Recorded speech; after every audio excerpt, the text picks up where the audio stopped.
Chargers. They are 3-4 into the night, battling for respectability and to get back into this division race. Tim Spencer, single setback for the Chargers. 1st and 10 at their own 48-yard line. Fouts. And a flag goes down. That pass is caught by Gary Anderson. Flag is down. Was it offensive or defensive interference? Told you they had worked Anderson out as a flanker. Yeah, they put him out there. And OJ and I were both looking at that.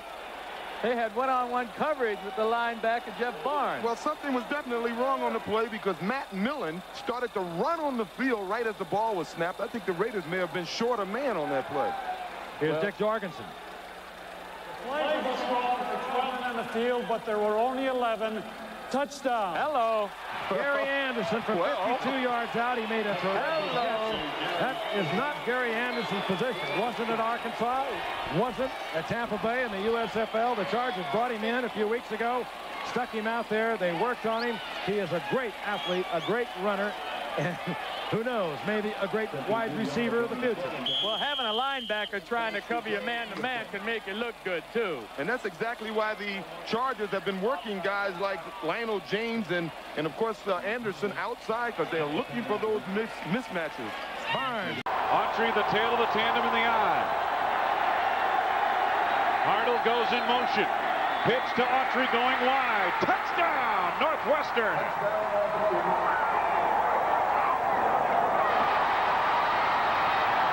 Great effort by the Illinois defense, and if you look at them on the field, they're just standing around. If you look at the Illinois fans in the stands. Northwestern going up the middle most of this drive, changes up, goes to the outside. Excellent lead block by Hardle, number 46, clears the way. Gary Barnett likes what he sees. Their offensive line of scrimmage, they're having their first unit working together, and we're seeing some movement against that Penn State defense. From the gun, 28-yard line of Penn State. Over the middle, intercepted. Intercepted by Aaron Collins. And he has got a lot of blue jerseys to help block. Collins still on his feet. Inbounds inside the 20. Aaron Collins for the Penn State touchdown.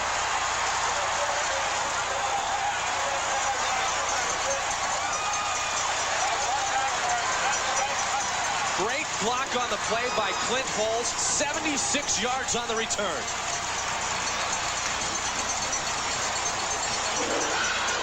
We're going to get another look at it. Chris Ditto, the interception is caused by the ball being thrown behind Ajama Stoner. Great job by Collins of picking it up. We mentioned the block by number 13, Clint Holes, that really opened the door. There's the block downfield by number 13. Great block in 76 yards. Important that he doesn't just throw that ball up in the air and give the Penn State defenders an opportunity to get their hands on it. Zimmerman, and the kick is blocked by Terry Killens. He's got the football at the 9-yard line, working towards the end zone. Did he get in? Yes. Touchdown, Penn State. If it can go wrong this year for Indiana, it will. And today it has.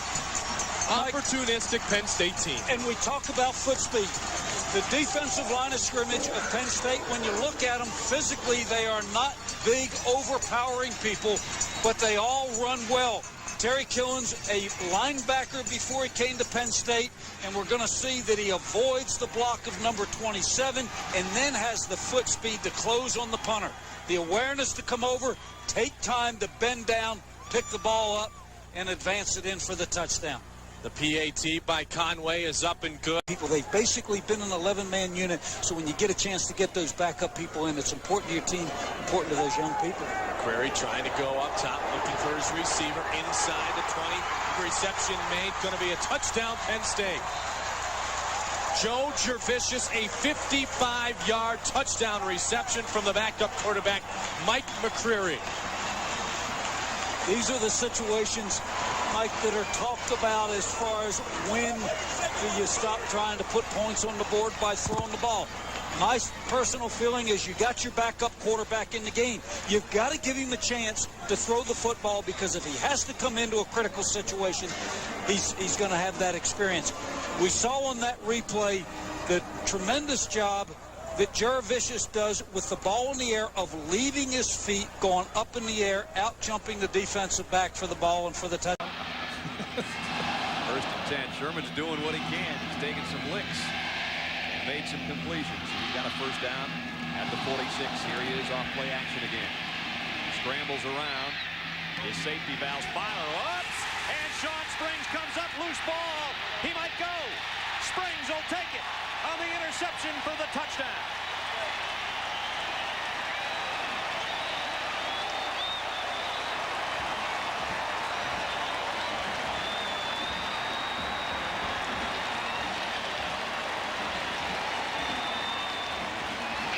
He's a Deion Sanders type, Gary said. Well, had a little bit of prime time in him right here off this ricochet. Well, this ball was just thrown out as Sherman tried to scramble out of the play. Didn't have anything open. Good coverage by the defense. And then all of a sudden he just laterals it. Whoops, as you said, right to Shawn Springs. Last guy that had a chance to get him was the quarterback. Couldn't make the tackle on Shawn Springs, who's had a kickoff return for a touchdown. And now a fumble. Settled for the field goal from Reed Morton, the senior out of Irmo, South Carolina. He'll have a slight angle right as he lines up on the left hash. A 24-yard try.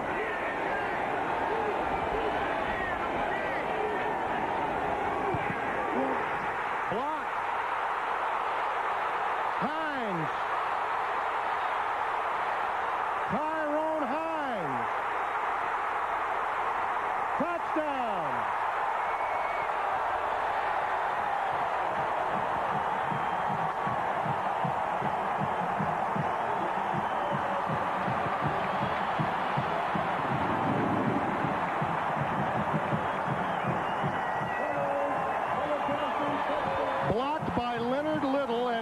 Goes 91 yards. Incredible penetration. The up man didn't block down.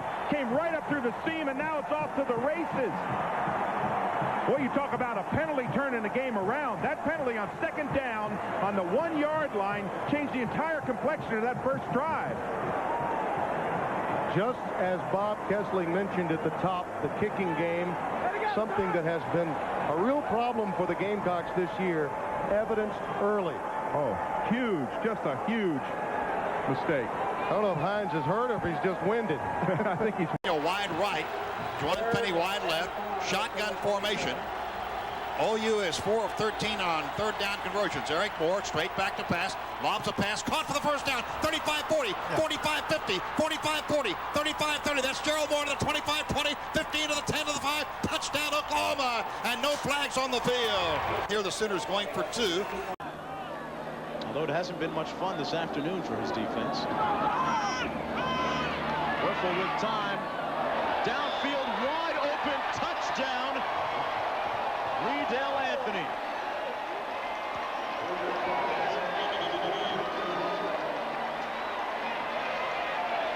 He beat Buster Owens on the pattern.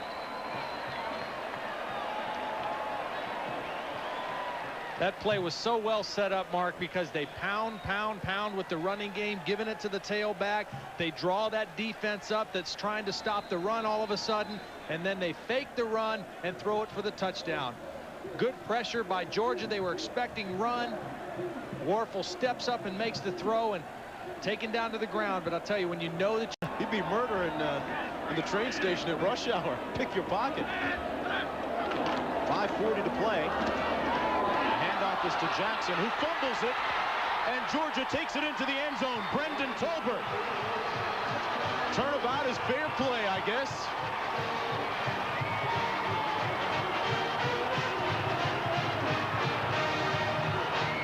At this point, they'll take them any way they can get them.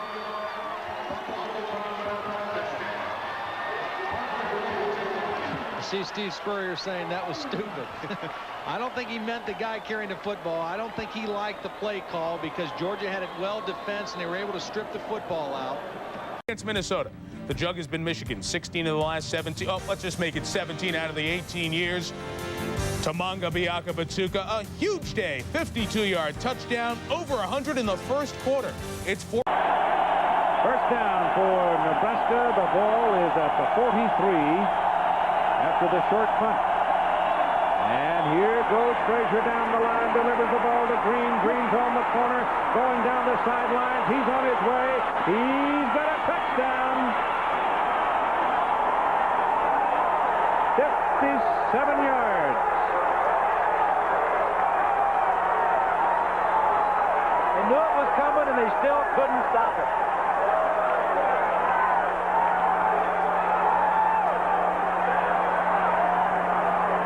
From behind, watch this man right here. That's Black.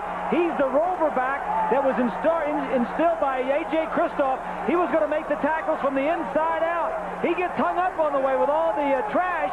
The wide receiver Holbein, number 5. The receivers, we're talking 15 yards or more. They're certainly capable of that, especially the way Minnesota is missing tackles. Play action on second down. Greasy has lots of time, and he's going much longer than 15 yards. Amani Toomer, touchdown, Michigan.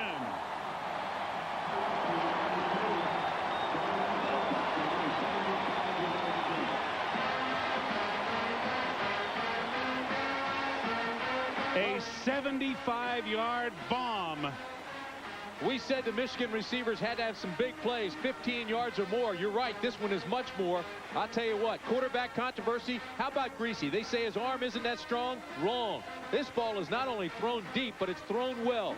He never breaks stride. Toomer took it in stride and took it the distance. Boy, that ball was perfectly thrown.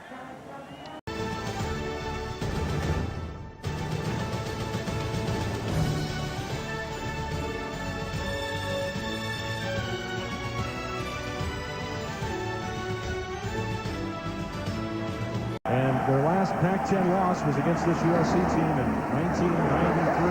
Neal busts through, and he will go all the way. Touchdown!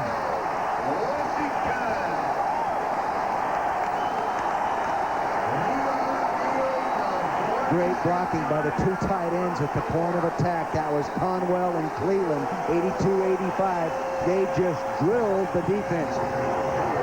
46 yards on the touchdown run by Leon Neal. Here they come off the ball. They're knocking off Marcus Bonds off the ball. They peel off, get another block downfield there. Excellent combination blocking scheme right there. They gave the ball to the right guy with a hole that big. He's going to score. Wow. Goal from the 2-yard line. Otten throwing wide open touchdown, the first reception of the day for Johnny McWilliams.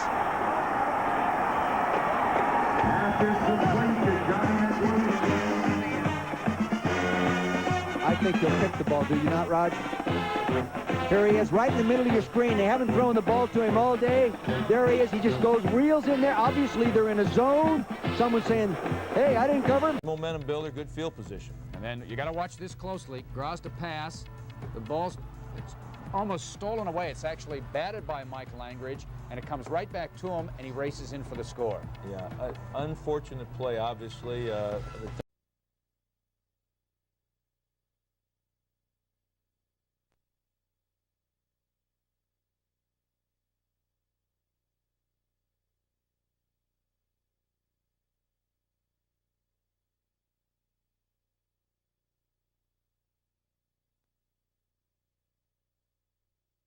Carries 186 yards and a touchdown.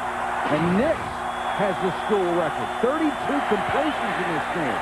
Make it 33 and a touchdown to Lowe. Mike, here's going to be an interesting call because you got to go for 2 here, because if you get to 2, then the onside kick, you can still win this with the field goal. Because if you don't go for 2, the field goal only gets you a tie, and that doesn't do Auburn any good. Doesn't help them in this playoff race.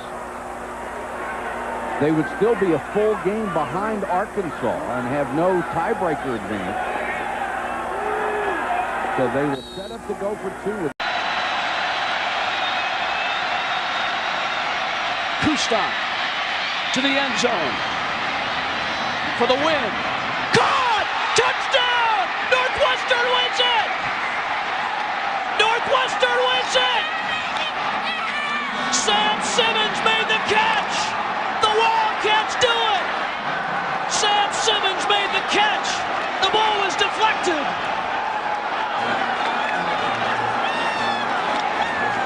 Thrown 4 interceptions like this, I gotta believe Drew Brees is feeling it right now.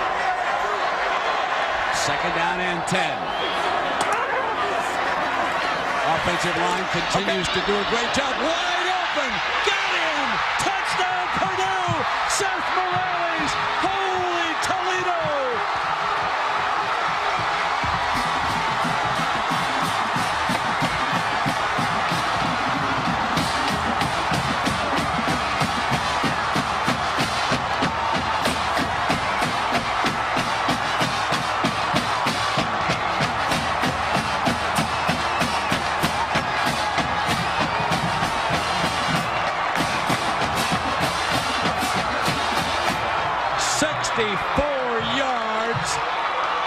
To Morales, the most clutch pass I've seen in 10 years of doing college football. I can't say I feel bad for him. Bell on first down, breaking tackles, showing his speed. Bell is in. Touchdown, Colorado State. The Rams capitalize on the interception and have a chance to tie the game in the fourth quarter.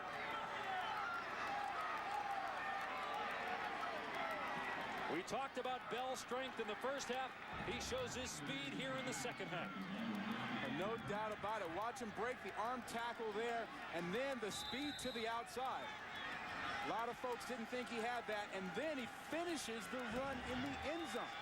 He's got a free release and is getting into the route, but based on what he was doing, I think he just had a mental error there, not helping his left tackle.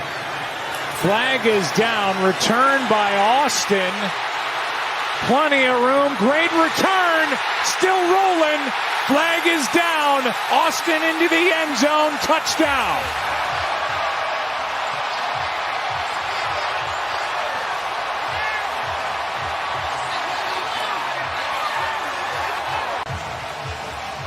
And Austin gets the punt return for the score. Well, the Giants, they took some bad angles. They expected Austin to stay to his right side. Instead, he goes to the wide side of the field. Then you start winning a lot of football games like they have.